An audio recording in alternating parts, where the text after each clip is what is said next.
ഇപ്പോൾ reporter MD Anto Augustine തന്നെ നമ്മോടൊപ്പം തത്സമയം ചേരുകയാണ്. വെരി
ഒരുക്കങ്ങൾ എന്തായി എങ്ങനെയൊക്കെയാണ് എന്നുള്ള കാര്യം അവർ അന്വേഷിക്കുകയും ചെയ്യുന്നുണ്ട്. അവരെ സംബന്ധിച്ചിടത്തോളം വളരെ ആകാംക്ഷയോടുകൂടിയാണ് ഇതിനെ കാണുന്നത്. കാരണം എന്തുകൊണ്ടാണ് പറഞ്ഞാൽ ഇന്ത്യയിൽ ഇതുവരെ ഒരു ഫ്രണ്ട്ലി മാച്ച് കാര്യമായിട്ട് നടന്നിട്ടില്ല എന്നുള്ളത് കൊണ്ടാണ്.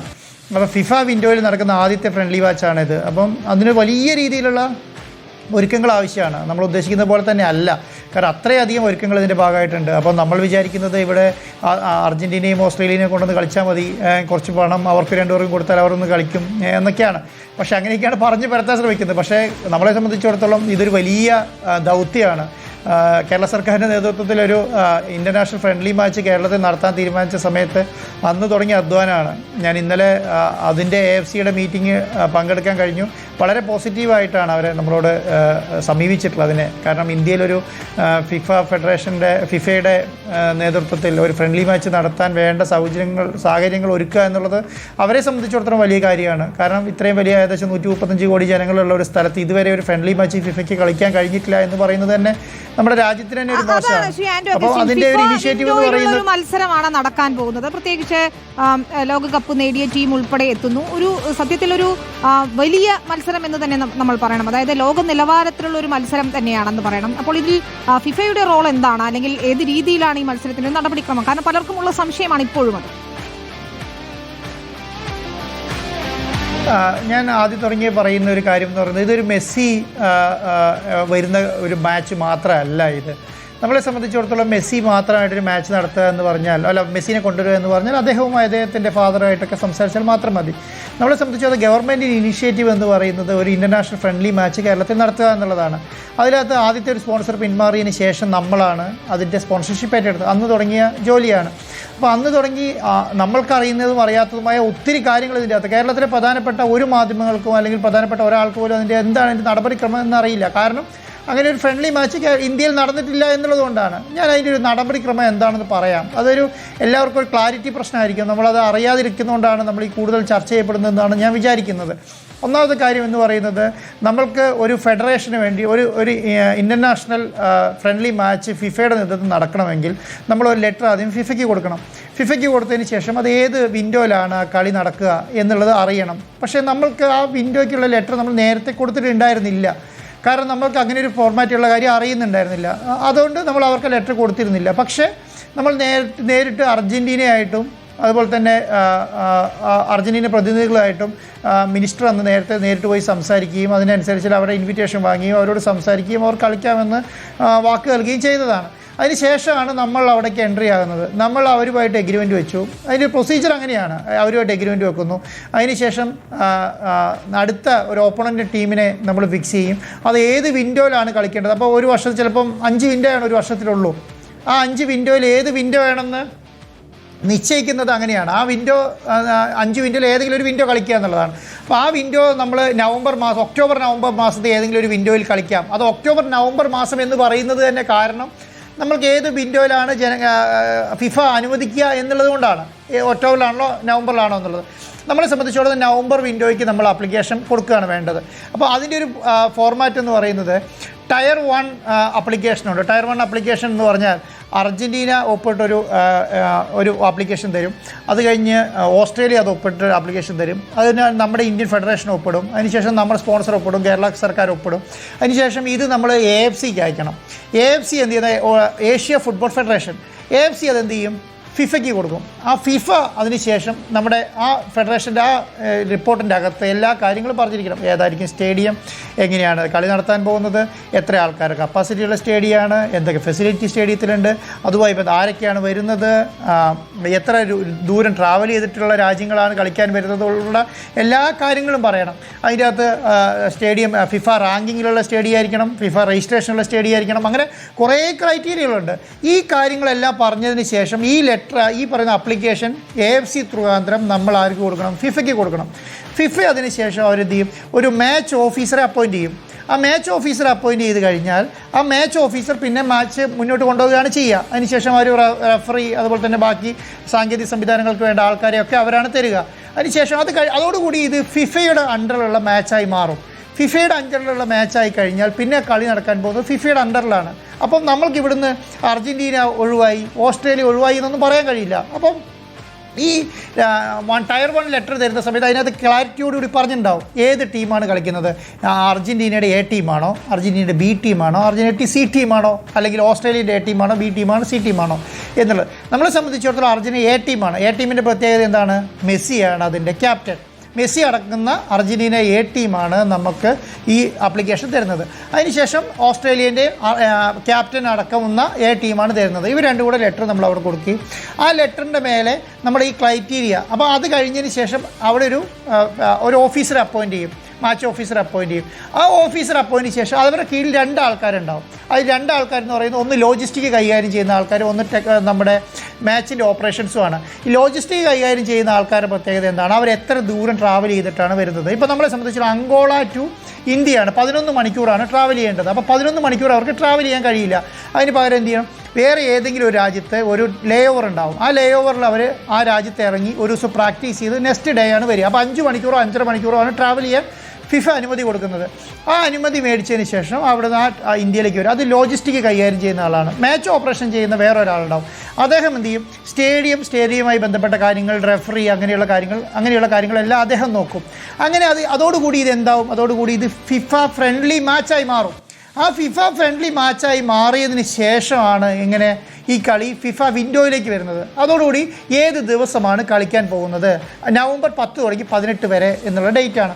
അപ്പോൾ നമ്മൾ കൊടുത്തിരിക്കുന്നത് നവംബർ 16-ാം തീയതി 17-ാം തീയതിയാണ് നമ്മുടെ വിൻഡോ കൊടുത്തിരിക്കുന്നത്. കാരണം വേറൊരു കളിയും കൂടെ അർജൻറ്റീനയ്ക്ക് ഉള്ളതുകൊണ്ട് നവംബർ 16-ാം തീയതി 17-ാം തീയതിയാണ്. അതിനേക്കാളും വലിയ പ്രശ്നം എന്ന് പറഞ്ഞാൽ ഈ അങ്കോളയിൽ നിന്ന് ഇവിടേക്ക് 11 മണിക്കൂറോളം ട്രാവൽ ചെയ്യണം. ആ ട്രാവൽ ചെയ്യുന്ന സമയത്ത് അതിൽ ഏത് സ്ഥലത്താണ് അവർ ലേ ഓവർ വെക്കുന്നത് എന്നുള്ളത് തീരുമാനിക്കണം. അത് AFA ആണ് തീരുമാനിക്കേണ്ടത്. അവരാണ് വരുന്നത്.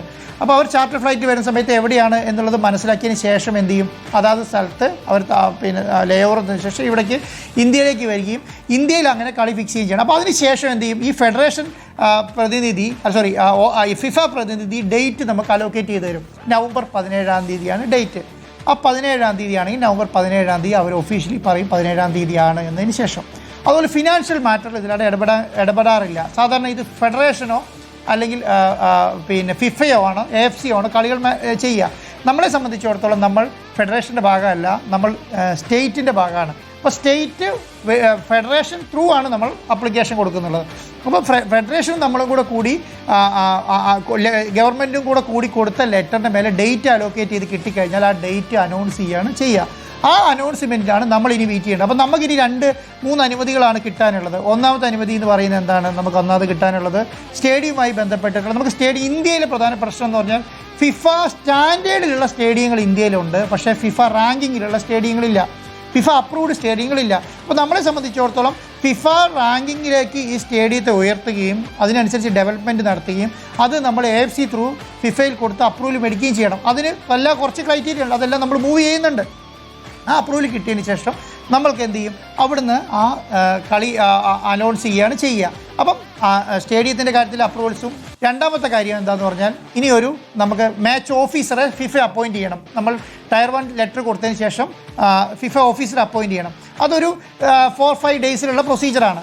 അപ്പോൾ ഞാൻ വിചാരിക്കുന്നത് എല്ലാം കൂടി തീരേണ്ട ഡേറ്റ് എന്ന് പറയുന്നത് ഒരു 24-ാം തീയതി 25-ാം തീയതിക്കുള്ളിൽ ഈ പറയുന്ന പ്രൊസീജിയേഴ്സ് എല്ലാം തീർന്ന് നമുക്ക് ഒഫീഷ്യലി കൺഫർമേഷൻ കിട്ടും, ഇന്ന ദിവസം കളിക്കാം എന്ന് ഒഫീഷ്യലി കൺഫർമേഷൻ കിട്ടിക്കഴിഞ്ഞാൽ നമ്മൾ ഒഫീഷ്യലി അനൗൺസ് ചെയ്യും. അപ്പം നമ്മളിപ്പോൾ ഡെഡ് ലൈൻ വെച്ചിരിക്കുന്നത് എന്താണ്? 25-ാം തീയതിയാണ്. 25-ാം തീയതിയോടുകൂടി നമ്മൾ ഈ കാര്യത്തിനൊരു തീരുമാനമാവും, അത് നമ്മൾ പ്രഖ്യാപിക്കുകയും ചെയ്യും. അതോടുകൂടി ഫിഫ, AFA, അപ്പോൾ ഇനി നമ്മൾ ചെയ്യേണ്ടത് AFAനെ സംബന്ധിച്ചിടത്തോളം AFA ഒഫീഷ്യലായി അനൗൺസ് ചെയ്ത് കഴിഞ്ഞു. AFA നമ്മൾ കളിക്കാൻ തീരുമാനിച്ചു.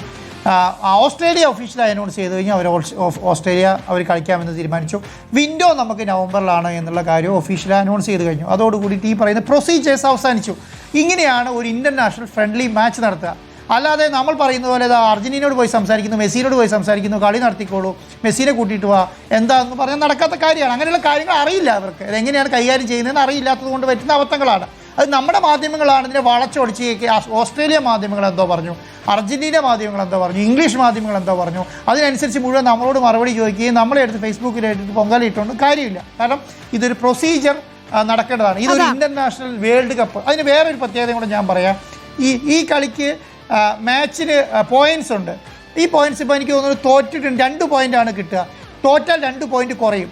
അതുകൊണ്ട് ഞാൻ പറയുന്നത് ഓസ്ട്രേലിയ പല മത്സരങ്ങളിൽ തോറ്റത് കൊണ്ടാണ് അവർ 3ാമത്തെ റാങ്കിങ്ങിലേക്ക് പോയത്. ഫ്രണ്ട്ലി മാച്ചിലാണ് കേട്ടോ, പല റാങ്കുകളും തോക്കുന്നുണ്ട്. അപ്പം ജയിച്ചാൽ അവർക്ക് 2 പോയിന്റ് കിട്ടുകയും ചെയ്യും. അപ്പോൾ അർജന്റീനയാണ് ഞാൻ പറഞ്ഞത്. ഓസ്ട്രേലിയനെ സംബന്ധിച്ചിടത്തോളം ഓസ്ട്രേലിയ 14 മാച്ചുകൾ ജയിച്ചു വന്നതാണ്. അതുകൊണ്ടാണ് അവർ 34ാമത്തെ റാങ്കിൽ നിന്ന് 25ാമത്തെ റാങ്കിലേക്ക് വന്നത്. അപ്പോൾ ഒരു ഫ്രണ്ട്ലി മാച്ച് എന്ന് പറയുന്നത് വളരെ സീരിയസ് ആയി ഫിഫ കൈകാര്യം ചെയ്യുകയും അതുപോലെ തന്നെ അതാത് ഫെഡറേഷൻ, ഫുട്ബോൾ അസോസിയേഷനുകൾ, ഏത് രാജ്യത്തിൻ്റെ ഫുട്ബോൾ അസോസിയേഷനാണോ അവരതിനെ സീരിയസ് ആയി കൈകാര്യം ചെയ്യുകയും ചെയ്യും. അതുകൊണ്ടാണ് ഇതൊരു തമാശ കളിയല്ല, ഇതൊരു ക്ലബ്ബുകൾ തമ്മിലുള്ള കളിയല്ല എന്നുള്ളതാണ് ഞാൻ നേരത്തെ പറഞ്ഞു വരുന്നത്. അത് പല ആൾക്കാർക്കും അതിനെക്കുറിച്ച് അറിവില്ലാത്തത് കൊണ്ട് നമ്മൾ എന്തൊക്കെയോ പറഞ്ഞുകൊണ്ടിരിക്കുകയാണ്. അപ്പം അത് ഔദ്യോഗികമായി ഇനി എന്തെങ്കിലും കാരണവശാൽ ഫിഫ അനുമതി തന്നില്ലേ, നമുക്കൊന്നും ചെയ്യാൻ കഴിയില്ല. ഫിഫയുടെ അനുമതിയിൽ മാത്രമേ ഈ മാച്ച് നടക്കുള്ളൂ. വേറെ എന്താണ്? പിന്നെ മെസ്സിനെ കൂട്ടിക്കൊണ്ടുവരിക, അർജന്റീനയെ കൂട്ടിക്കൊണ്ടുവരിക, ക്ലബ്ബുകൾ തമ്മിൽ മത്സരം നടത്തുക, അതൊന്നും വലിയ ബുദ്ധിമുട്ടുള്ള കാര്യമല്ല. അതൊക്കെ നമുക്ക് സൈഡിൽ കൂടെ നടത്താം. കാരണം ഗവൺമെൻറ് അനൗൺസ് ചെയ്ത പ്രോഗ്രാം എന്താണ്? ഗവൺമെൻറ് അനൗൺസ് ചെയ്ത പ്രോഗ്രാം ഇൻ്റർനാഷണൽ ഫ്രണ്ട്ലി മാച്ചാണ്. ആ ഇൻ്റർനാഷണൽ ഫ്രണ്ട്ലി മാച്ചിന് നടത്താൻ വേണ്ടിയിട്ടാണ് നമ്മൾ ശ്രമിച്ചുകൊണ്ടിരിക്കുന്നത്. ആ ഇൻ്റർനാഷണൽ ഫ്രണ്ട്ലി മാച്ച് നടത്താനുള്ള എല്ലാ കാര്യങ്ങളും പൂർത്തീകരിച്ചു. ഇപ്പോൾ സ്റ്റേഡിയം എന്ന് പറയുന്നത് അത്രയും വലിയ ഇൻവെസ്റ്റ്മെൻറ്റോട് 170 കോടി രൂപ ഇൻവെസ്റ്റ് ചെയ്ത് 12,000 ആൾക്കാർ പണിയെടുത്ത് ഇന്ത്യയിലെ തന്നെ ഏറ്റവും നല്ല ഇൻ്റർനാഷണൽ ഫിഫ സ്റ്റാൻഡേർഡിൽ ഫിഫ അപ്രൂവോട് കൂടി ഫിഫ രജിസ്ട്രേഷനുള്ള സ്റ്റേഡിയമായി മാറും. ഇപ്പം ഹൈദരാബാദിലുള്ള സ്റ്റേഡിയം മാത്രമാണ് ഫിഫ രജിസ്ട്രേഷനുള്ള സ്റ്റേഡിയം. വേറെ സ്റ്റേഡിയം സ്റ്റാൻഡേർഡിലുള്ള സ്റ്റേഡിയമാണ്. ഫിഫ അപ്രൂവ്ഡ് കിട്ടിയല്ല, അതെ അഹമ്മദാബാദ് സ്റ്റേഡിയം അത് മാത്രമാണ് അപ്രൂവ്ഡ് ഉള്ള സ്റ്റേഡിയം. ബാക്കിയുള്ളതൊന്നും അപ്രൂവ്ഡ് ഉള്ള സ്റ്റേഡിയം അല്ല. പക്ഷേ ഫിഫ ഗൈഡ് ലൈൻ നോക്കി പണിതാണ്. നമ്മൾ കൊച്ചിയിൽ ഫിഫ ഗൈഡ് ലൈൻ നോക്കി പണിതാണ്. ആ കാലത്ത് അണ്ടർ 17 കളിക്കാൻ നേരത്തെ ആ ഗൈഡ് ലൈൻ നോക്കി പണിത സ്റ്റേഡിയമാണ്. പക്ഷേ ഫിഫ റാങ്കിങ്ങിലെ 2022 റൂള് പ്രകാരം നമ്മളിതിനെ റീവാമ്പ് ചെയ്യേണ്ടതുണ്ട്. 2022 ഫിഫയ്ക്ക് സ്റ്റേഡിയത്തിന് റൂളുണ്ട്. ആ റൂള് പ്രകാരം ഇതിനെ റീവാമ്പ് ചെയ്യണം. അപ്പം ഇത് സത്യം പറഞ്ഞാൽ ഒരു മറ്റുള്ള രാജ്യങ്ങളടക്കം ഉറ്റുനോക്കുന്ന ഒരു മത്സരമാണ് ഫിഫ. കാരണം എന്തുകൊണ്ട് അങ്ങനെ ഉറ്റുനോക്കുന്നതെന്ന് അറിയോ? അതിനൊരു ഫെസിലിറ്റി ഉണ്ട്. ആ ഫെസിലിറ്റി ജയിച്ചു കഴിഞ്ഞാൽ ഇനി നിരന്തര ഫുട്ബോൾ മത്സരങ്ങൾ ഇന്ത്യയിലേക്ക് വരും. കാരണം അത്ര ആളുകൾ 135 കോടി ജനങ്ങളുള്ള ഏറ്റവും അധികം ക്രൗഡഡ് ആയുള്ള ഏരിയയാണ് ഇന്ത്യ. അവരെ സംബന്ധിച്ചിടത്തോളം അതൊരു ഭയങ്കര ഓപ്പർച്യൂണിറ്റിയാണ്. അങ്ങനെ ഓപ്പർച്യൂണിറ്റി ഓപ്പൺ ആകാൻ പോവുകയാണ്. അപ്പം അത് ആ ഓപ്പൺ ആകുക എന്ന് പറയുന്നത് വലിയ ദൈവാനുഗ്രഹത്തോടു കൂടി ഇറങ്ങി തിരിച്ച് നേടിയെടുക്കേണ്ട ഒരു കാര്യമാണ്. കാരണം ഏഷ്യയിലേക്ക്, പ്രത്യേകിച്ച് ഇന്ത്യയിലേക്ക്, ഒരുപക്ഷെ ഫുട്ബോളിനെ അത്രയധികം സ്നേഹിക്കുന്ന ഇന്ത്യയിലേക്ക് ഇത്തരത്തിൽ വലിയ ടീമുകൾ എത്തിയൊരു മത്സരം നടത്തുന്നു എന്ന് പറയുമ്പോൾ അത് ഏഷ്യയിലെ തന്നെ ഫുട്ബോളിന്റെ വളർച്ചയ്ക്ക് എത്രത്തോളം സഹായകരമാകുമെന്ന് നമുക്കറിയാം. അതാണ് ഞാൻ പറഞ്ഞത്. AFCയെ സംബന്ധിച്ചിടത്തോളം, ഇന്ത്യയെ സംബന്ധിച്ചിടത്തോളം 135 കോടി ജനങ്ങളുള്ള സ്ഥലമാണ്. കേരള പോലെയുള്ള, ബംഗാൾ പോലെയുള്ള, ഗോവ പോലെയുള്ള സംസ്ഥാനങ്ങളെല്ലാം വളരെയധികം ഫുട്ബോളിനെ ആരാധിക്കുകയും സ്നേഹിക്കുകയും ചെയ്യുന്ന ആൾക്കാരാണ്. അവിടേക്ക് ഒരു ഫ്രണ്ട്ലി മാച്ച് നടത്താൻ പറയുക എന്ന് പറഞ്ഞാൽ അത് വലിയ കാര്യമാണ്. അങ്ങനെ ഒരു ഓപ്പർച്യൂണിറ്റി ഇല്ലാതെ ഇത്രയും നാൾ പോയത് എന്താണെന്ന് പറഞ്ഞാൽ പല ആൾക്കാരും, ഇന്നലെ ഞാൻ ഫെഡറേഷനിൽ സംസാരിച്ച സമയത്ത് എനിക്ക് പല ആൾക്കാരും ഇതിന് ശ്രമിച്ചിട്ടുണ്ട്. എന്തുകൊണ്ട് നടന്നില്ല എന്ന് പറഞ്ഞാൽ അതിന് പറ്റിയ സ്റ്റാൻഡേർഡുള്ള സ്റ്റേഡിയങ്ങൾ ഉണ്ടായിരുന്നില്ല. അത് കേരളം പോലും സംസ്ഥാനത്ത് അങ്ങനെ ഒരു സ്റ്റേഡിയം ഉണ്ടാക്കിയെടുക്കുന്നത് തന്നെ, ഞാൻ പറയുന്നത് കളി നടന്നില്ല എന്നുള്ളതല്ല, ഉണ്ടാക്കിയെടുത്താൽ തന്നെ അത് ഭാവിക്ക് വരുന്ന വലിയ മാറ്റമായിരിക്കും. കാരണം നമ്മൾ എപ്പോഴും ആഗ്രഹിക്കുന്നത് എന്താണ്? ഒരു ടീം ഇന്ത്യക്ക് വേണ്ടിയിട്ട് ഫ്രണ്ട്ലി മാച്ച്, ഒരു ഇന്ത്യക്ക് ലോകകപ്പ് ടീം ഉണ്ടാകുക എന്നുള്ളതല്ലേ. അങ്ങനെ ഉണ്ടപ്പോൾ ആദ്യം നമുക്കൊരു ഇൻ്റർനാഷണൽ സ്റ്റേഡിയം അല്ലേ വേണ്ടത്. അപ്പോൾ അങ്ങനെയുള്ള കാര്യങ്ങളെല്ലാം നമ്മൾ ചെയ്യുന്നുണ്ട്. അപ്പം ഇത് ആത്മാർത്ഥതയോടുകൂടി കാണുന്നതാണ്. ഇതിന് യാഥാർത്ഥ്യത്തോടുകൂടി മനസ്സിലാക്കുന്ന എല്ലാവർക്കും മനസ്സിലാവും ഇതൊരു ചില്ലറ കാര്യമല്ല നടക്കാൻ പോകുന്നത്. ഗവൺമെൻറ് ഭാഗത്ത് എത്ര ഇനീഷ്യേറ്റീവാണ് നടക്കുന്നത്. കാരണം ഞാൻ കഴിഞ്ഞ 1.5 മാസമായിട്ട് നോക്കേണ്ടത് നമ്മുടെ സ്പോർട്സ് മിനിസ്റ്ററൊക്കെ എത്ര നാളായി അതിന് വേണ്ടിയിട്ട് പണിയെടുക്കുന്നു. മുഖ്യമന്ത്രിയുടെ നേതൃത്വത്തിൽ യോഗം ചേരുന്നു, ചീഫ് സെക്രട്ടറിയുടെ നേതൃത്വത്തിൽ യോഗം ചേരുന്നു, എത്ര യോഗങ്ങളാണ് ചേരുന്നത്. അപ്പോൾ ഇതിനെ രണ്ടർത്ഥത്തിൽ കാണുക എന്നുള്ളതാണ്. നല്ല രീതിയിൽ കാണേണ്ടവർക്കെല്ലാം ഇത് നല്ല രീതിയിൽ കാണാം, നല്ല രീതിയിൽ ഇവൻ്റാക്കി മാറ്റിയെടുക്കാം. നമ്മുടെ ചരിത്രത്തിൽ, ഇന്ത്യയുടെ ചരിത്രത്തിൽ, കേരളത്തിൻ്റെ ചരിത്രത്തിൽ ഒരു മഹാ പ്രോഗ്രാമായി ഇതിന് മാറും. ഇതൊരു തുടക്കമായിരിക്കും, നമ്മുടെ ഫുട്ബോളിൻ്റെ യാത്രയുടെ തുടക്കമായിരിക്കും കൊച്ചിയിൽ നിന്ന് ഉണ്ടാകുക എന്നുള്ളതാണ്. ഇനി ഏതെങ്കിലും കാരണവശാൽ ഈ പറയുന്ന 2 ദിവസങ്ങളിൽ നിന്ന് ഈ പറയുന്ന ഒരാഴ്ചക്കുള്ളിൽ അപ്രൂവൽ സമയം കിട്ടിയില്ലെങ്കിൽ നമുക്ക് ഈ മത്സരം നഷ്ടപ്പെടാൻ പോകുന്നില്ല. നമ്മളെ സംബന്ധിച്ചിടത്തോളം എന്താണ്, അർജന്റീന വരാത്തതുകൊണ്ടോ ഓസ്ട്രേലിയ വരാത്തതുകൊണ്ടോ അല്ല, നമ്മളെ സംബന്ധിച്ചിടത്തോളം ഫിഫ റാങ്കിങ്ങിലുള്ള ഒരു സ്റ്റേഡിയം ഒരു മാസം കൊണ്ട് ഉണ്ടാക്കിയെടുക്കുക എന്ന് പറഞ്ഞാൽ തന്നെ ഒരു ടാസ്ക്കാണ്. മനസ്സിലായോ? അത് സർക്കാരിൻ്റെ കുറ്റമല്ല. കാരണം 2022 ഫിഫ സ്റ്റേഡിയം റൂൾ കൊണ്ടുവന്നത്. ആ സ്റ്റേഡിയം റൂളിൽ ആ സ്റ്റേഡിയം എങ്ങനെയാണ് സ്റ്റേഡിയം ഉണ്ടായിരിക്കേണ്ടത് എന്നുള്ളത് ക്ലാരിറ്റിയോടുകൂടി എഴുതിയിട്ടുണ്ട്. അങ്ങനെ ഒരു സ്റ്റേഡിയത്തിൽ മാത്രമേ കളിക്കാൻ കഴിയുള്ളൂ. അതുകൊണ്ടാണ് ഖത്തറിലെല്ലാം ലോക്കിൻ്റെ സമയത്ത് ഫുൾ സ്റ്റേഡിയം റീവാമ്പ് ചെയ്തു. മനസ്സിലായോ? അപ്പോൾ അങ്ങനെയുള്ള കാര്യങ്ങൾ ചെയ്യുന്നത് അതുകൊണ്ടാണ്. അപ്പം അത് കഴിഞ്ഞാൽ അടുത്ത വിൻഡോയിലേക്ക് മാറുമെന്നേ ഉള്ളൂ. കാരണം ഇത് കഴിഞ്ഞാൽ അടുത്ത വിൻഡോ മാർച്ചിലാണ്, അടുത്ത വിൻഡോയിലേക്ക് മാറും. അപ്പം കളി നടക്കാത്തൊരു പ്രശ്നമോ സംവിധാനങ്ങളോ ഇല്ല. കാരണം നമ്മുടെ ഫിനാൻഷ്യൽ ടേംസുകളെല്ലാം കംപ്ലീറ്റ് ആയതാണ്. ഓസ്ട്രേലിയൻ്റെ ആണെങ്കിലും അർജൻറ്റീനേൻ്റെ ആണെങ്കിലും എല്ലാം കംപ്ലീറ്റ് ആയതാണ്. ഇനി എന്താണ്, ഇനി പറഞ്ഞൊരു വലിയ ബോഡിയാണ് ഇതിനെ, കാരണം ലോകകപ്പ് നടത്തുന്ന ഒരു ഫിഫ പോലെ ബോഡിയാണ് ഇതിനെ ട്രീറ്റ് ചെയ്യാൻ പോകുന്നത്. അത് ട്രീറ്റ് ചെയ്യപ്പെടുമ്പോൾ തന്നെ അതിൻ്റെ പ്രധാനപ്പെട്ട ആൾക്കാരെല്ലാം ഇങ്ങോട്ട് വരും. അപ്പോൾ ഞാൻ ഇന്നലെ ഈ ബഹ്റിൻ രാജകുമാരോട് ചോദിക്കുകയായിരുന്നു, സർ കളി കാണാൻ വരുമോ, നമുക്ക് കേരളത്തിൽ ഇന്ത്യയിലെ ആദ്യത്തെ കളിയല്ലേ എന്ന്. അപ്പോൾ ഡെഫിനിറ്റ്ലി എന്നാണ്, അടുത്ത വാക്കാണ് ഡെഫിനിറ്റ്ലി എന്നാണ് പറഞ്ഞത്. അപ്പം അത് നമുക്കൊരു ആകാംക്ഷയും ഒരു ആശ്വാസം തരുന്നുണ്ട്. കാരണം എന്താണ്, നമ്മളെപ്പോലെ കേരളത്തിലെ പോലെ വലിയ രീതിയിൽ ഫുട്ബോളിനോട് ആരാധന മാത്രം നോക്കി നമ്മുടെ കൂടെ നമ്മൾ ഇറങ്ങിയതാണ്. മനസ്സിലായോ? അതിനനുസരിച്ച് മുന്നോട്ട് പോകാൻ എന്നുള്ളതാണ് പ്രതീക്ഷ. അപ്പോൾ ചെറിയ കാര്യമായിട്ട് കാണേണ്ട വിനീത. അതാണ്, ഫുട്ബോൾ ആരാധകരെ ഒരിക്കലും നിരാശരാക്കില്ല എന്നതാണ്. ശ്രീ ആന്റോ അഗസ്റ്റിൻ, അതിന് സമാന്തരമായി തന്നെ ഇപ്പോൾ നമ്മുടെ അർജന്റീന ഫുട്ബോൾ അസോസിയേഷനുമായും ഓസ്ട്രേലിയൻ ഫുട്ബോൾ ഫെഡറേഷനുമായും ഒക്കെ ചർച്ചകൾ നടത്തിക്കൊണ്ടിരിക്കുകയാണല്ലോ. അതിൻ്റെ അപ്ഡേറ്റുകൾ കൂടി അറിയേണ്ടതുണ്ട്. ഇപ്പം നമ്മൾ അർജന്റീനയിൽ ഇപ്പോൾ നമ്മുടെ ചെയർമാനുണ്ട്, വൈസ് ചെയർമാനുണ്ട്, അതുപോലെ തന്നെ എൻ്റെ സെക്രട്ടറി ഉണ്ട്. അപ്പോൾ എല്ലാവരും ഇപ്പം ഇന്നലെ നമ്മുടെ ഇൻ്റർനാഷണൽ മാനേജറായിട്ടുള്ള കബ്രേരയായി മീറ്റിംഗ് കഴിഞ്ഞിരുന്നു. അവരെ ലീഗൽ ടീമുമായിട്ടുള്ള മീറ്റിങ്ങുകൾ കഴിഞ്ഞു. അതിനുശേഷം നാളെ അവർ അർജന്റീനയുടെ പ്രസിഡൻറ്റുമായിട്ടുള്ള മീറ്റിങ്ങുകളുണ്ട്. കാരണം ഇതെല്ലാം ചർച്ച ചെയ്യുന്നത് എന്താണെന്ന് പറഞ്ഞാൽ ട്രാവൽ പ്ലാനുമായി ബന്ധപ്പെട്ട കാര്യങ്ങളാണ്. അവർക്ക് പ്രൈവറ്റ് ജെറ്റാണ് അവർ ട്രാവൽ പ്ലാനുമായിട്ട് വേണ്ടത്. പ്രൈവറ്റ് ജെറ്റ് വേണം, അതുപോലെ 11 മണിക്കൂർ ട്രാവൽ വേണം. ഇപ്പോൾ ഏത് രാജ്യത്താണ് ലേയോർ എന്നുള്ള കാര്യം തീരുമാനിക്കണം. ലേയോറിന് വേണ്ടിയിട്ട് നേരത്തെ പറഞ്ഞ പോലെ ട്രാവൽ മാനേജറുടെ പെർമിഷൻ ഫിഫയുടെ ഭാഗത്ത് നിന്ന് എടുക്കാനുണ്ട്. അപ്പോൾ ഇതൊരു വലിയ പ്രോസസ്സാണ്. അപ്പോൾ ആ കാര്യങ്ങളൊക്കെ ചർച്ച ചെയ്യേണ്ടതുണ്ട്. അതൊക്കെയാണ് ചർച്ച ചെയ്തുകൊണ്ടിരിക്കുന്നത്. കാരണം നമുക്കിത് മുൻപ് നടത്തി ഇന്ത്യയിൽ ഒരാൾക്കും എക്സ്പീരിയൻസ് ഇല്ലല്ലോ. അപ്പം നമ്മളെ സംബന്ധിച്ചിടത്തോളം ഗവൺമെൻറ്റിൻ്റെ ഭാഗത്ത്, ഫെഡറേഷൻ്റെ ഭാഗത്ത് എല്ലാവരും ഇതിനു വേണ്ടി മാക്സിമം ശ്രമിച്ചുകൊണ്ടിരിക്കുകയാണ്. അപ്പോൾ ആ ഒരു വലിയ മാറ്റം, അതും വിജയം ഉണ്ടാവും. അപ്പോൾ അത് നാളെ പ്രസിഡൻറ്റോടുകൂടി, കാരണം അവിടെയൊക്കെ ഡിസ്കഷൻസ് എല്ലാം കഴിഞ്ഞതാണ്. അപ്പോൾ നമുക്ക് പുതിയതായിട്ട് ഇനി ഒരു ഡിസ്കഷൻ നടത്തി ഒന്നും ചെയ്യാനില്ല. അവിടെ എല്ലാ കാര്യങ്ങളും ഓൾമോസ്റ്റ് തീർന്നതാണ്. ഇനി നാളെ പ്രസിഡൻറ്റിനോട് കണ്ടു കഴിഞ്ഞാൽ അവർക്ക് തിരിച്ചു പോരാവുന്നതാണ്. ഞാൻ ഓസ്ട്രേലിയൻ്റെ പ്രസിഡന്റ് ഞാൻ ഇന്നലെ സൗദിയിൽ കണ്ടിരുന്നു. അദ്ദേഹം വളരെ പോസിറ്റീവായിട്ട്, അദ്ദേഹം പ്രസിഡൻറ്റും ഉണ്ടായിരുന്നു, അവരുടെ CEO ഉണ്ടായിരുന്നു. രണ്ടുപേരുമായിട്ട് ഞാൻ സംസാരിച്ചു. അദ്ദേഹം നല്ല സ്നേഹത്തോടു കൂടിയാണ് നമ്മൾ പെരുമാറിയത്. അവരെല്ലാ പ്രൊസീജിയർ തീർത്തിട്ടുണ്ട്. ഓസ്ട്രേലിയൻ്റെ ഭാഗത്തുള്ള 80% പ്രൊസീജിയർ തീർന്നു കഴിഞ്ഞു. കാരണം അവർക്ക് അങ്ങനെ ട്രാവൽ പ്ലാൻ്റെ ബുദ്ധിമുട്ട്, കാരണം ഡയറക്റ്റ് ഫ്ലൈറ്റ് ആണ്, അതുകൊണ്ട് അവർക്ക് ട്രാവൽ പ്ലാൻ്റെ ബുദ്ധിമുട്ടില്ല. അവർക്ക് 2 വിൻഡോയിലുള്ള മാച്ചും ഇന്ത്യയിൽ തന്നെയാണ്, നമ്മൾ കേരളത്തിൽ തന്നെയാണ് പ്ലാൻ ചെയ്തിരിക്കുന്നത്. ഒരു വിൻഡോ ഓസ്ട്രേലിയ ആയിട്ട് കളിക്കും, അർജന്റീനയായിട്ട് കളിക്കും. ഒരു വിൻഡോ അവർക്ക് ബാക്കി ഉണ്ട്. വേറെ നമ്മൾ ഒത്തിരി ടീമുകൾ നമ്മളോട് ചോദിച്ചിട്ടുണ്ട്. അത് ഗവൺമെൻറ് എടുക്കുന്ന തീരുമാനം പോലെ ഇരിക്കും. രണ്ടാമത്തെ വിൻഡോയിൽ കളിക്കണോ വേണ്ടയോ എന്നുള്ള കാര്യം, രണ്ടാമത്തെ ടീമുമായിട്ട് കളിക്കണോ വേണ്ടയോ എന്നുള്ള കേരള സർക്കാരിൻ്റെ തീരുമാനമാണ്, ഫെഡറേഷൻ്റെ തീരുമാനമാണ്. അപ്പോൾ അത് വേണോ വേണ്ടയോ എന്നുള്ളത് പിന്നീട് തീരുമാനിക്കാം. പക്ഷേ ഒരു കളി അപ്പോൾ അവർക്ക് വേറെ എവിടെ പോകാനില്ല, അവിടെ ഡയറക്റ്റ് ഇന്ത്യയിലേക്ക് തന്നെ വരേണ്ട കാര്യമുള്ളൂ. അപ്പോൾ ഇനിയുള്ള എല്ലാം ഇരിക്കുന്നത് ഫിഫയുടെ കയ്യിലാണ്. അർജന്റീനയും ഓസ്ട്രേലിയ ആയിട്ടുള്ള എല്ലാ കാര്യങ്ങളും കംപ്ലീറ്റ് ആയി എന്ന് വേണമെങ്കിൽ പറയാം നമുക്ക്. അപ്പോൾ വെല്ലുവിളി എന്ന് പറയുന്നത് സ്റ്റേഡിയത്തിൻ്റെ നിർമ്മാണമാണ്. അതേതായാലും ത്വരിതഗതിയിൽ തന്നെ മുന്നോട്ട് പോവുകയുമാണ്. അത് ഭയങ്കര രീതിയിൽ മുന്നോട്ട് പോകുന്നുണ്ട്. മാത്രം ഇന്ന് ചീഫ് സെക്രട്ടറിയുടെ നേതൃത്വത്തിലുള്ള യോഗത്തിൻ്റെ അകത്ത് എല്ലാ അപ്രൂവലുകളും പെട്ടെന്ന് തന്നെ എടുക്കണം എന്ന് പറയുന്നുണ്ട്. ഒരു വേണ്ട വർക്കുകൾ നടത്തണം എന്ന് പറയുന്നുണ്ട്. ബാക്കി 12,000 ആൾക്കാർ ജോലിക്കാരുണ്ട്. എല്ലാ സ്പ്ലിറ്റ് ചെയ്ത് പല ആൾക്കാരായി കൊടുത്തിട്ടുണ്ട്, പല പല ഡിപ്പാർട്ട്മെൻറ്റുകൾ അതിനകത്ത് പണിയെടുക്കുന്നുണ്ട്, അങ്ങനെ എല്ലാ കാര്യങ്ങളും ചെയ്യുന്നുണ്ട്. അപ്പോൾ അതുമായി ബന്ധപ്പെട്ട കാര്യങ്ങളിൽ വലിയ പ്രയാസമില്ലാതെ പറഞ്ഞു. നമ്മുടെ കയ്യിൽ ഇനി ആകെ ഉള്ളത് ഇന്ന് 18-ാം തീയതിയാണ് സമയം, ഡേറ്റ് ഇല്ലേ? അപ്പം 19-ാം തീയതിയാണ്. 19-ാം തീയതി കഴിഞ്ഞാൽ ബാക്കി 28 ദിവസമേ ആകെ നമ്മുടെ മുൻപിലുള്ളൂ. കളി നടക്കുന്ന ദിവസത്തേക്ക് ആകെ 28 ദിവസമേ നമ്മുടെ മുന്നിലുള്ളൂ. അപ്പോൾ നമുക്ക് ഓസ്ട്രേലിയ ടീം 10-ാം തീയതിയാണ് ഇവിടെ ഇന്ത്യയിൽ എത്തുന്നത്. അപ്പോൾ അത് നോക്കിക്ക് എത്ര ദിവസം നമ്മുടെ കയ്യിലുണ്ട് എന്നുള്ള കാര്യം. അത് 20 ദിവസത്തോളം നമ്മുടെ കയ്യിലുള്ളൂ.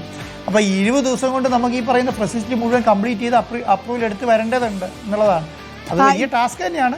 ഇന്നിപ്പോൾ അലി ദൃശ്യങ്ങളിൽ നമുക്ക് കാണിച്ചു തരികയായിരുന്നു, പുതിയ ചെയറുകളൊക്കെ സ്ഥാപിച്ചു തുടങ്ങിയിട്ടുണ്ട്. റൂഫിംഗ് വർക്കുകൾ വളരെ വേഗം, റൂഫിംഗ് സ്ട്രെങ്തനിങ് നടക്കുന്നു. മാത്രമല്ല അന്താരാഷ്ട്ര നിലവാരത്തിലുള്ള ലൈറ്റിംഗ് സംവിധാനങ്ങൾ കൂടിയാണ് ഇപ്പോൾ ഒരുക്കിക്കൊണ്ടിരിക്കുന്നത്. ഇപ്പം നമ്മൾ ലൈറ്റിൻ്റെ കാര്യത്തിനാണെങ്കിലും നമ്മൾ ഏറ്റവും നല്ല ലൈറ്റാണ് നമ്മൾ ചെയ്തിട്ടുള്ളത് ഇൻ്റർനാഷണൽ. അതിന് ഇപ്പം സ്റ്റാൻഡേർഡ് ഉണ്ട്, ഇപ്പോൾ ഫിഫയ്ക്ക് എല്ലാത്തിനും സ്റ്റാൻഡേർഡ് ഉണ്ട്. അപ്പം ആ ലൈറ്റ് ഏത് ലൈറ്റ് വേണം, എത്ര LUX വേണം എന്നുള്ള കാര്യങ്ങളൊക്കെ അതിൽ ഫിഫയ്ക്ക് അറിയാം. അപ്പോൾ അങ്ങനെയുള്ള ലൈറ്റുകളാണ് നമ്മൾ ചെയ്യുന്നത്. എൻ്റെ സീറ്റ് നമ്മൾ ചേഞ്ച് ചെയ്യുന്നുണ്ട്, സ്ട്രെങ്തനിങ് ചെയ്യുന്നുണ്ട്, അതുപോലെ തന്നെ പെയിൻറ്റിങ് ചെയ്യുന്നുണ്ട്. 3 ലെയർ സെക്യൂരിറ്റി വേണം സ്റ്റേഡിയത്തിന്, കാരണം 25 റാങ്കിങ്ങിൽ താഴെയുള്ള ടീമുകളാണ് കളിക്കാൻ വരുന്നത്. അപ്പോൾ 3 ലെയർ സെക്യൂരിറ്റി വേണം. അപ്പം അതുപോലെ തന്നെ 8 ഫീറ്റ് ഹൈറ്റുള്ള കോമ്പൗണ്ട് വാൾ വേണം. Parking area പ്രോപ്പറായിരിക്കണം. 1500 മീറ്റർ ഏരിയയിൽ വൃത്തിയായ റോഡുകൾ വേണം. അതുപോലെ തന്നെ ഇലക്ട്രിക്കൽ സംവിധാനം പ്രോപ്പറായിരിക്കണം, ഫയർ സംവിധാനം പ്രോപ്പറായിരിക്കണം. അതുപോലെ തന്നെ അവരെ സ്പെക്ടാക്ടർ, അതുപോലെ തന്നെ അവരെ ട്രെയിനിങ് റൂമുകൾ, അങ്ങനെയുള്ള സാധനങ്ങൾ മുഴുവൻ നമുക്ക് ഉണ്ടാക്കണം. ഇതൊക്കെ ഉണ്ടാക്കുക അവിടെ സ്റ്റേഡിയത്തിൽ പോയി കാണുന്നവർക്കറിയാം, കാരണം അത്ര ഹെക്റ്റിക്കായി അത്ര ആൾക്കാർ ഒന്നിച്ചാണ് പണിയെടുത്തുകൊണ്ടിരിക്കുന്നത്. അപ്പം അത് ചെയ്യുന്ന കാര്യം എന്ന് പറഞ്ഞാൽ ഇതുപോലൊരു ഇവൻറ്റ് നമ്മുടെ മുന്നിൽ എല്ലാ കാലവും കിട്ടിക്കോണമെന്നില്ല വിനീത. ഇത് നഷ്ടപ്പെട്ടാൽ ഉണ്ടാകുന്ന ദോഷം നമുക്ക് വലിയ നഷ്ടം ഉണ്ടാകും, ഇത് കിട്ടിയാൽ വലിയ ലാഭമായിരിക്കും. നമുക്ക് നമ്മുടെ ലൈഫിൽ നമ്മുടെ ഒരു വലിയ മുന്നോട്ടുള്ള കുതിപ്പിന് ഒരു സഹായകമാകും ഈ ഇവൻറ്റോട് കൂടിയിട്ടെന്ന് പറയുന്നത്. അപ്പോൾ അത് ചെയ്യാൻ വേണ്ടിയിട്ട് ഞാനതുകൊണ്ട് ഒരു കാര്യങ്ങളും നോക്കിയിട്ടില്ല വിനീത. ഞാൻ എല്ലാ കാര്യങ്ങളും ഇത് മാത്രമേ ഫോക്കസ് ചെയ്തിട്ടുള്ളൂ. ബാക്കിയുള്ള വിവാദങ്ങളും വിവാദ പ്രശ്നങ്ങളും ഒക്കെ അവിടെ നടക്കട്ടെ, നമുക്ക് എങ്ങനെയാണ് മുന്നോട്ട് പോകുന്നതെന്ന് നോക്കാം. ഇത് വിജയിപ്പിക്കുക എന്നുള്ള ഒറ്റ ലക്ഷ്യം മാത്രമേ ഉള്ളൂ. ഇനി വരുന്നോർത്ത് ചെയ്യണം എന്നുള്ളത് എനിക്കിതിൽ പറയാനുള്ളൂ. Thank you. Shri Anto Augustine തന്നെയാണ് അതിൽ ഒരു ക്ലാരിറ്റി വരുത്തിയിരിക്കുന്നത്. തീർച്ചയായും നിർണായക യോഗങ്ങളാണ് നടന്നത്, അതിൻ്റെ അപ്ഡേറ്റുകൾ നൽകുകയായിരുന്നു ശ്രീ ആന്റോ അഗസ്റ്റിൻ. ഏതായാലും മെസ്സിയുടെ വരവിനായി, ലോകകപ്പ് നേടിയ അർജന്റീന ടീമിന്റെ വരവിനായി അർജന്റീന ഓസ്ട്രേലിയ ഫിഫ നിലവാരത്തിലുള്ള ഫ്രണ്ട്ലി മാച്ചിനായി കാത്തിരിക്കുക തന്നെയാണ് കൊച്ചി സ്റ്റേഡിയം. ശ്രീ ആന്റോ അഗസ്റ്റിൻ ഇതുവരെയുള്ള സംശയങ്ങൾക്കൊക്കെ ഉത്തരം നൽകി. ഒരു കാര്യം കൂടെ ഈ ടിക്കറ്റിന്റെ കാര്യത്തിന്റെ അകത്ത് പറയൂ സർ. ഈ ടിക്കറ്റിൻ്റെ കാര്യത്തിൻ്റെ അകത്ത് എല്ലാവർക്കും ഒരു സംശയമുണ്ട്, എന്നാണ് ടിക്കറ്റ് നമ്മൾ സെയിൽ സ്റ്റാർട്ട് ചെയ്യുക എന്നുള്ളത്. നമുക്ക് എല്ലാ അപ്രൂവലും ഓക്കെ ആയി കിട്ടിക്കഴിഞ്ഞാൽ എനിക്ക് തോന്നുന്നു 24-25 കൂടിയിട്ട് അപ്രൂവൽസ് കിട്ടുകയാണ്. 25-ാം തീയതി ടിക്കറ്റ് സെയിൽസ് സ്റ്റാർട്ട് ചെയ്യാൻ കഴിയുമെന്നുള്ളതാണ് ഞാൻ വിചാരിക്കുന്നത്. 25-ാം തീയതിയോടുകൂടി ടിക്കറ്റ് സെയിൽസിലേക്ക് കടക്കും. അപ്പോൾ അതിനി ടിക്കറ്റ് എത്രയായിരിക്കും, എങ്ങനെയായിരിക്കും എന്നുള്ള കാര്യം വരുന്ന ദിവസങ്ങളിൽ തന്നെ നമുക്ക് പ്രഖ്യാപിക്കാൻ കഴിയും. 25-ാം തീയതി അപ്രൂവൽ ഓക്കെ ആണെങ്കിൽ നമുക്ക് 25-ാം തീയതിയോടുകൂടി ഔദ്യോഗികമായ പ്രഖ്യാപനവും ടിക്കറ്റ് സെയിൽസും തുടങ്ങാൻ കഴിയും എന്നുള്ളത് തന്നെയാണ് ഇപ്പോൾ വിചാരിക്കുന്നത്. ശരി, ഞാൻ വിട്ടുപോയൊരു സംശയം അത് തന്നെയായിരുന്നു. പ്രേക്ഷകർ നിരന്തരം അത് ചോദിക്കുന്നുണ്ടായിരുന്നു. എന്തായാലും പോക്കറ്റ് ഫ്രണ്ട്ലി ആയി ലോകകപ്പ് നേടിയ അർജന്റീന ടീമിന്റെയും ഓസ്ട്രേലിയ ടീമിന്റെയും മത്സരം കാണാനുള്ള അവസരം ഒരുക്കും എന്നുകൂടിയാണ് ശ്രീ ആന്റോ അഗസ്റ്റിൻ പറഞ്ഞു വെക്കുന്നത്. വളരെ നന്ദി ഒരിക്കൽ കൂടി അപ്ഡേറ്റുകളുമായി ചേർന്നതിന്. ഏതായാലും ഇതുവരെയുള്ള അഭ്യൂഹങ്ങൾ, വ്യാജ പ്രചരണങ്ങൾക്കൊക്കെ വിടാം. മത്സരം നടക്കും, അതിനുള്ള നടപടിക്രമങ്ങൾ അവസാന ഘട്ടത്തിലാണ്. ഫിഫയുടെ അനുമതി കൂടിയാണ് ബാക്കിയുള്ളത്, അതിനുള്ള പ്രോസസ്സിങ്ങിലാണ് എന്നാണ് ശ്രീ ആന്റോ അഗസ്റ്റിൻ പറയുന്നത്. ഒപ്പം സമാന്തരമായി അർജന്റീനയിലും ചർച്ചകൾ നടന്നുകൊണ്ടിരിക്കുകയാണ്. Thank you Shri Anto Augustine good evening ഷോയിൽ ചേർന്നതിന്. അപ്പോൾ പ്രിയപ്പെട്ട പ്രേക്ഷകരുടെ സംശയങ്ങൾക്കൊക്കെ ഒരു ഉത്തരമായി എന്ന് കരുതുകയാണ്. പലതരത്തിലുള്ള പ്രചാരണങ്ങളാണ് കഴിഞ്ഞ ദിവസം നടന്നത്, അതിനൊക്കെയും ഉത്തരമായി എന്ന് കരുതുന്നു. ഏതായാലും പൂർണ്ണ പിന്തുണ ഓസ്ട്രേലിയ അർജന്റീന ഫ്രണ്ട്ലി മാച്ചിന് നൽകുകയാണ്. AFCയും പ്രതിനിധികളുമായി കൂടിക്കാഴ്ച നടത്തി അതിന്റെ വിശദാംശങ്ങൾ കൂടിയാണ് ശ്രീ ആന്റോ അഗസ്റ്റിൻ പങ്കുവച്ചത്. ഏതായാലും മെസ്സിയുടെ വരവിനായുള്ള കാത്തിരിപ്പിലാണ് നമ്മൾ മലയാളികൾ ഓരോരുത്തരും, ഫുട്ബോൾ പ്രേമികൾ ഓരോരുത്തരും. ഒരുക്കങ്ങളിതാ അന്തിമ ഘട്ടത്തിലേക്ക് കടക്കുന്നു.